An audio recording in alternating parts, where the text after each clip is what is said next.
নমস্কার, কেমন আছেন সবাই?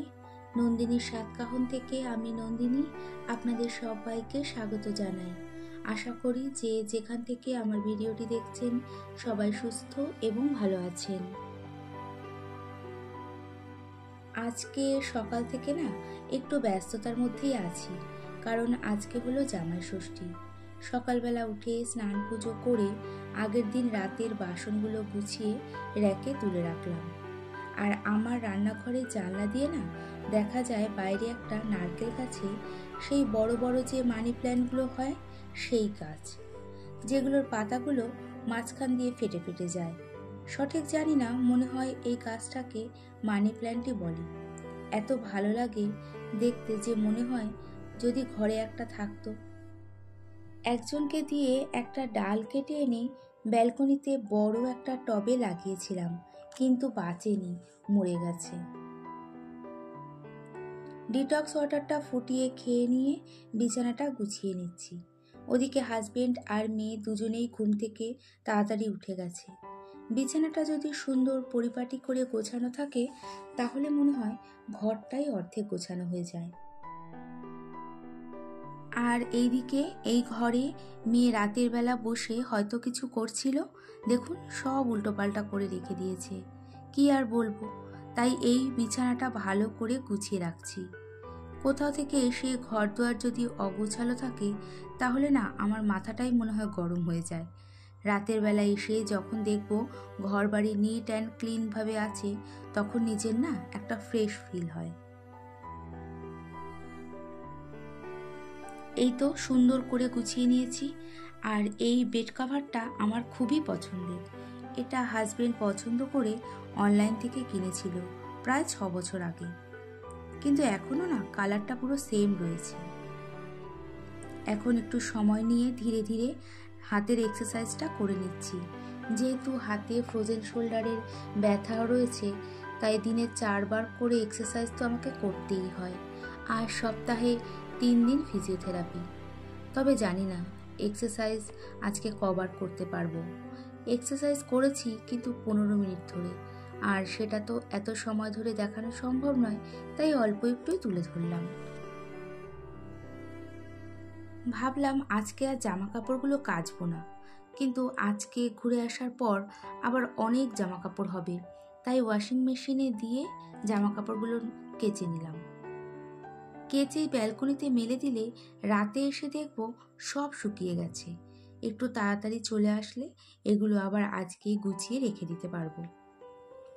ব্যালকনিতে তো আর ছাদের মতো খোলামেলাভাবে জামা কাপড় মেলে দেওয়া যায় না, তাই এই জামা গেঞ্জি এগুলো হ্যাঙ্গারে মেলে দিই।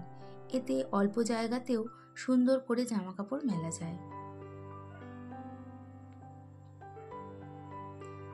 প্রতিদিন যেহেতু একটা নিয়মের মধ্যেই সংসারের কাজগুলো করে থাকি, তাই এই কাজগুলো না করলে না পরে নিজেরই বেশি কষ্ট হয়, মানে কাজগুলো জমে যাবে এবং নিজেরই করতে বেশি কষ্ট হয়ে যাবে।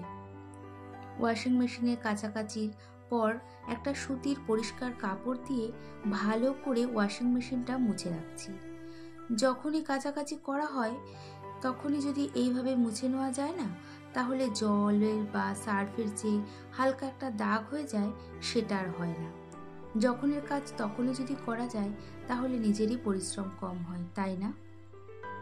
এই তো ভালো করে মুছে এখন কাভার দিয়ে এটাকে ঢেকে রাখবো।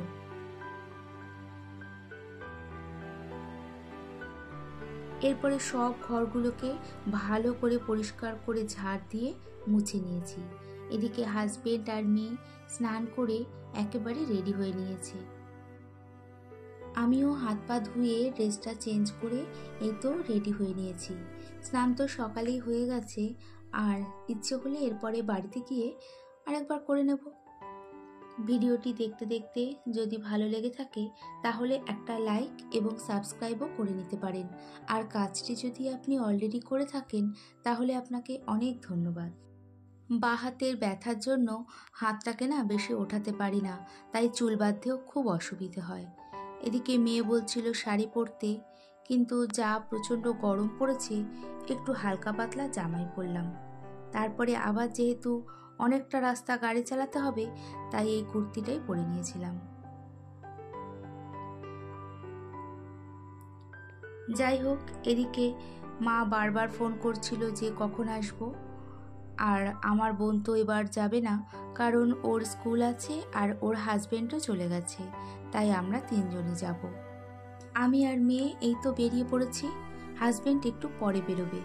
আজকে অফিস থেকে ছুটি নিয়েছে, কিন্তু ছুটি নিলেও ওর বাড়িতে বসে একটু ফোনে কাজ থাকে।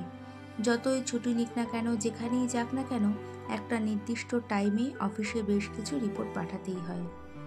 এই তো আমি আর মেয়ে যাচ্ছি, এখন প্রায় অনেকটাই রাস্তা। আমার ফ্ল্যাট থেকে বাপের বাড়ি পুরো 4টে স্টেশন পার করতে হয়। 4টে স্টেশন পার করে এবার চলে এসেছি। আমরা আসার বেশ কিছু সময় পরে হাজব্যান্ডও চলে এসেছে। এখন হাজব্যান্ডকে আর মেয়েকে সকালে টিফিনটা দিয়ে দেব। আর আমার বাপের বাড়িতে জামাই ষষ্ঠী না, কোনো নিয়ম নেই, জাস্ট খাওয়া দাওয়া। এদিকে মা রান্না করছিল আর বাবার সাথে আমি একটু ভিডিও করছিলাম। তারপরে আমার শরীরটা প্রচণ্ড খারাপ হয়েছিল, আমি আর কোনো ভিডিও করতে পারিনি। হঠাৎ করে কেন জানি না প্রচণ্ড শ্বাসকষ্ট হচ্ছিল।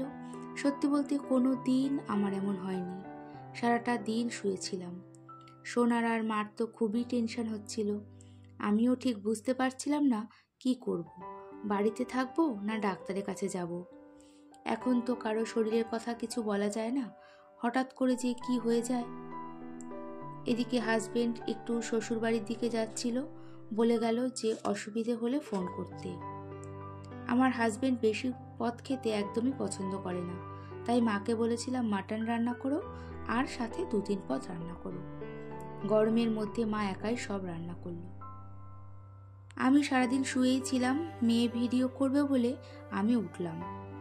আমরা সবাই ঘরে বসেছিলাম বলে মা জামাইকে ঘরেতেই খেতে দিল। সকালে একটু টিফিন খাওয়ার পর আর কিছুই খাইনি। কেন জানি না আমার খেতেও না ভয় লাগছিল, মনে হচ্ছিল খেলেই যদি শ্বাসকষ্ট হয়। তারপর বিকেলে একটু ঘুম থেকে উঠে বাড়িতেই একটু হাঁটাহাঁটি করছিলাম। মা বলল এবার অল্প করে কিছু খেয়ে নে। আর এই যে অ্যালোভেরা গাছ দেখছেন, এটা আমি নিজে হাতেই লাগিয়েছিলাম।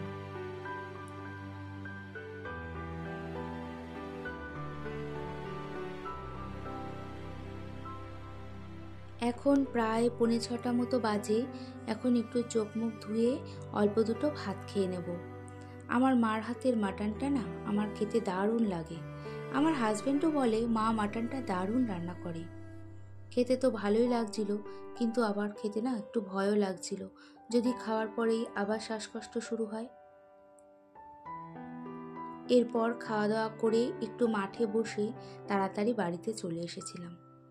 বাড়িতে এসে সোজা ডাক্তারের কাছে গিয়েছিলাম।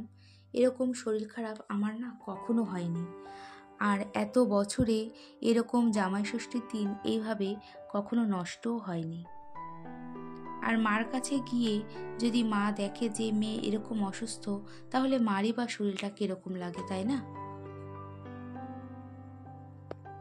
বাড়িতে এসেও শুয়েছিলাম, শরীরটা খুব দুর্বল লাগছিল। মা যে খাবার পাঠিয়েছিল, মেয়ে আর হাজবেন্ড ওরা নিজেরাই নিয়ে খেয়েছিল। আমি শুধু এখন বাসনগুলো একটু মেজে ধুয়ে রাখবো। এমনিতেই রাতে আমি কোনো বাসন রাখি না, তার উপর আবার মাংসের বাসন।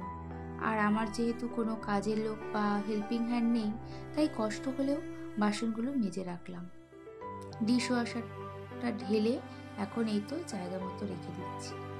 আর হ্যাঁ, পরের দিন যখন ভিডিও এডিটিং বা ভয়েস দিচ্ছিলাম, তখনও শরীরটা ভালোই দুর্বল ছিল। আর এই যে প্রতিদিনের মতো ডিটক্স ওয়াটার, চিয়া সিড, ছোলা ভিজিয়ে রেখে দেবো। সাথে 2টো ডিমও বের করে রাখলাম সকালে সিদ্ধ করব বলে। এরই সাথে আজকের ভিডিওটি এখানেই শেষ করছি। এতক্ষণ আমার সাথে থাকার জন্য অনেক ধন্যবাদ।